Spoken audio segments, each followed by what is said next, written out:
Minha nossa, nação santista, acabou de acontecer e foi confirmado agora. Eu preciso que você respire fundo, porque o que eu vou te contar hoje não é brincadeira. 6 notícias estouraram nos bastidores da Vila Belmiro nas últimas horas, e eu te garanto, todas elas têm peso, mas a última simplesmente tá pegando fogo de um jeito que eu mesmo fiquei sem reação quando confirmei. Então, se você é daqueles torcedores fiéis que realmente vivem o Santos, já deixa o like, se inscreve no canal e fica comigo até o final, porque você precisa ouvir cada detalhe, e eu quero muito saber a sua opinião sobre tudo isso. Vamos começar falando do que já virou assunto mundial. Nasser Al-Khelaifi, dono do PSG e um dos homens mais influentes do futebol global, se animou com o que pode ser o maior negócio da história do Santos e demonstra interesse real na SAF avaliada em 2,2 bilhões de reais. Isso mesmo. Não é especulação de portal pequeno, não é conversa de bastidor leve. A informação vem do jornalista Eduardo Burgos, do Diário AS, da Espanha. O fundo de investimentos catariano QSI, o mesmo que colocou o PSG em outro patamar, está acompanhando de perto o processo e quer comprar a SAF do Santos caso ela avance de fato.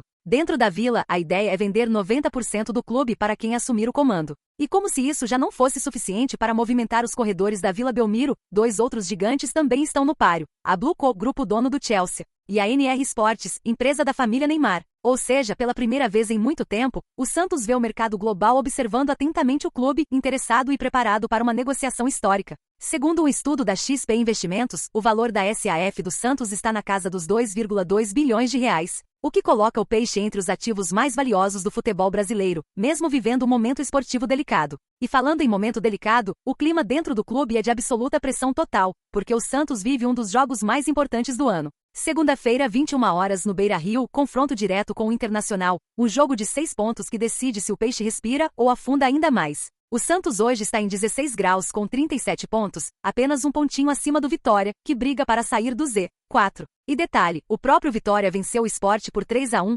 colocou o Santos novamente na zona de rebaixamento, e apertou ainda mais o cerco. O peixe entra em campo pressionado, sem margem para erro, precisando vencer para sair dessa situação que ninguém aguenta mais viver. E é exatamente por isso que os bastidores pegaram fogo quando saiu a lista dos jogadores que não fazem mais parte do planejamento para 2026. Isso mesmo, o Santos prepara uma barca com 5 nomes que não devem ficar para a próxima temporada. São eles: Messias, Luiz Felipe, Matheus Nunes, Vinícius Balieiro e Rodrigo Fernandes. Messias e Luiz Felipe, ambos emprestados ao Goiás, não terão renovação. Matheus Nunes, que defendeu a Portuguesa em 2025, também não continua. Balieiro fez apenas 8 partidas pela Chapecoense devido a uma lesão de LCA, e Rodrigo Fernandes, emprestado ao Independiente, não entra mais nos planos para o próximo ciclo. O planejamento interno já deixou claro, só depois que o Santos garantir a permanência na Série A é que entradas e saídas vão ser detalhadas. Mas essa barca de jogadores com contrato terminando em dezembro é uma sinalização clara de que a reformulação será profunda. E no meio disso tudo, o nome de Gabigol volta a ganhar força.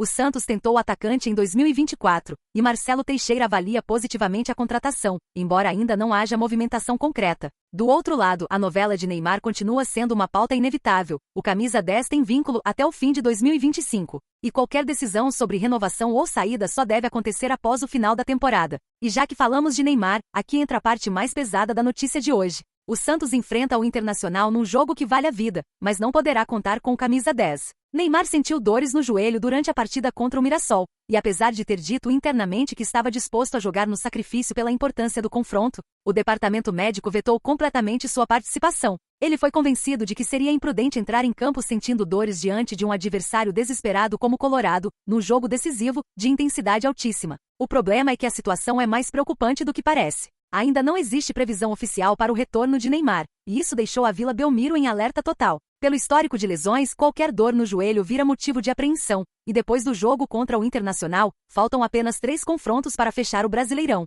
Ou seja, estamos falando de um momento absolutamente crítico. A torcida está aflita, a comissão técnica está apreensiva, e o elenco sente a ausência daquele que é o grande diferencial técnico do time. E para completar a pressão, o técnico Jair Ventura, do Vitória, fez questão de citar o Santos após vencer o Sport e empurrar o peixe de volta ao Z4. Na coletiva, ele afirmou: "Uma coisa que eu sempre garanto para quem vai me contratar são equipes organizadas e competitivas. Isso não podemos abrir mão. Os resultados a gente não controla, mas é competitivo e organizado. Estamos em uma crescente, 4 jogos sem perder na Série A, sofremos só um gol em 4 jogos. Em seguida, completou destacando que sem organização nenhuma equipe vence o Santos na Vila ou empata com o Palmeiras no Allianz. Em outras palavras, ele afirmou que a equipe dele está em evolução constante, enquanto o Santos luta desesperadamente para reagir. Voltando ao Peixe, o técnico Vojvoda também perdeu uma peça fundamental. Zé Ivaldo está suspenso e não enfrenta o Internacional. A tendência é que Luan Pérez volte ao time. Ele perdeu a titularidade depois de sofrer uma concussão no jogo contra o Flamengo, mas agora deve reassumir o posto. Além dele, Vojvoda tem à disposição João Basso, Adonis Frias, Luizão e Alexis Duarte.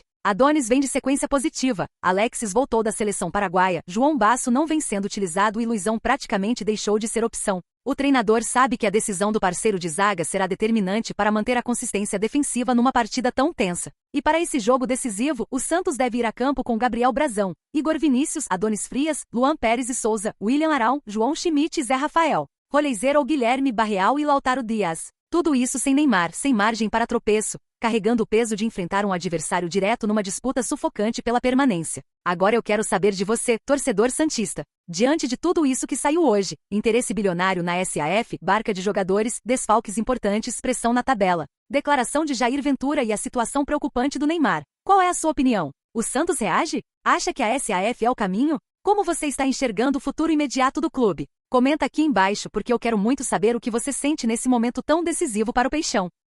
E como se todo esse ambiente já não estivesse pesado o suficiente, um novo problema surgiu nos bastidores do Santos justamente na semana mais decisiva da temporada. E não é exagero nenhum dizer que isso caiu como uma bomba dentro da Vila Belmiro, porque mexe diretamente na parte financeira, jurídica e até na imagem do clube. O Santos agora está sendo acusado de calote e será cobrado judicialmente pelo Novo Horizontino, que entrou na justiça para receber cerca de 8 milhões de reais. Isso mesmo, 8 milhões, referentes às negociações envolvendo Luizão e Lucas Barbosa. Uma cobrança que chega no pior momento possível, com o time lutando pela sobrevivência no Brasileirão e a diretoria tentando respirar em meio a tantos incêndios. O caso envolve valores que, segundo o Novo Horizontino, deveriam ter sido pagos há muito tempo. No acordo por Luizão, vendido por 1,6 milhão de euros, o Santos se comprometeu a pagar em parcelas entre 2025 e 2026. Mas nada foi repassado até agora. As duas primeiras parcelas previstas para esse ano simplesmente não foram pagas. Já no caso de Lucas Barbosa, vendido ao Red Bull Bragantino por 2,5 milhões de euros em 2020, o Tigre tinha direito a 20% e também não viu esse dinheiro chegar. Isso acendeu a revolta no clube do interior e levou a disputa para a justiça. O diretor de futebol do Novo Horizontino, Michel Alves, não mediu palavras ao falar sobre a situação. Ele disse: "Nós vendemos o Luizão por 1,6 milhão de euros. E não recebemos nada, nem um centavo." Esse tipo de declaração pública, especialmente numa fase tão frágil do Santos, pesa demais. Mostra que a crise financeira é muito mais profunda do que se imaginava e que ainda existem contas antigas estourando justamente agora, quando o Peixe tenta desesperadamente evitar que mais problemas caiam sobre o clube. E olha o tamanho da ironia. Luizão, motivo da discussão, pouco atuou com a camisa do Santos. O zagueiro, contratado com expectativa, fez apenas 9 jogos, perdeu espaço rapidamente e hoje praticamente não faz parte dos planos, mesmo com contrato até 2028. Já Lucas Barbosa, outro envolvido na cobrança, sequer está mais no elenco. Foi vendido para o Bragantino depois de se destacar no Juventude e mesmo após tantos anos, um valor considerável da sua venda ainda não foi repassado ao clube que o revelou. É um problema que vem se arrastando há muito tempo, mas que explode agora justamente quando o Santos menos precisava.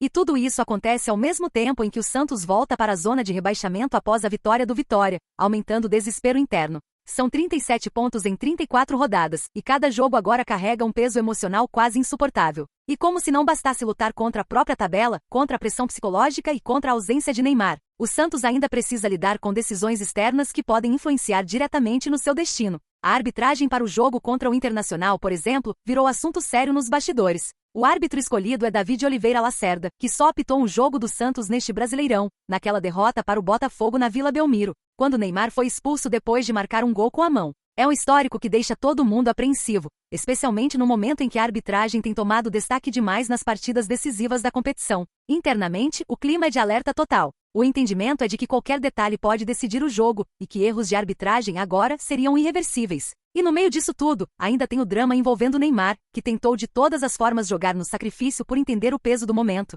mas foi vetado pelo departamento médico. Ele queria estar em campo, queria acomodar o time nessa reta final, mas as dores no joelho foram mais fortes. O DM foi claro: não dá. Isso abalou o ambiente porque Neymar é um nome que traz esperança, que muda jogo, que chama responsabilidade. Sem ele, a missão se torna ainda mais dura. Vojvoda, por sua vez, trabalha com um elenco pressionado e remendado, tentando encontrar o substituto ideal para Zé Ivaldo, suspenso. Luan Pérez deve assumir o posto, mas o treinador ainda avalia detalhes antes de bater o martelo. O time precisa ser perfeito defensivamente, porque a luta agora não é apenas por pontos, é por sobrevivência. E até adversários diretos têm usado o nome do Santos como referência. Jair Ventura, técnico do Vitória, citou o Peixe ao falar de competitividade e organização, lembrando que não se vence o Santos na Vila e não se empata com o Palmeiras no Allianz sem ter um time organizado. Foi um recado direto que mostra como o Santos segue sendo alvo mesmo quando está fragilizado. O cenário é de tensão absoluta, problemas jurídicos, crise financeira, pressão esportiva, desfalques, arbitragem contestada e um ambiente emocional à beira do limite. O Santos sabe que o confronto contra o Internacional não é só mais um jogo, é o tipo de partida que pode decidir o destino do clube por muitos anos. Agora eu quero ouvir você, torcedor. Depois de tudo isso, árbitro polêmico, Neymar vetado, risco de rebaixamento, caos financeiro e cobrança milionária na justiça. Qual você acha que é o maior problema do Santos hoje? A arbitragem, a diretoria, o DM ou o elenco? Comenta aí embaixo.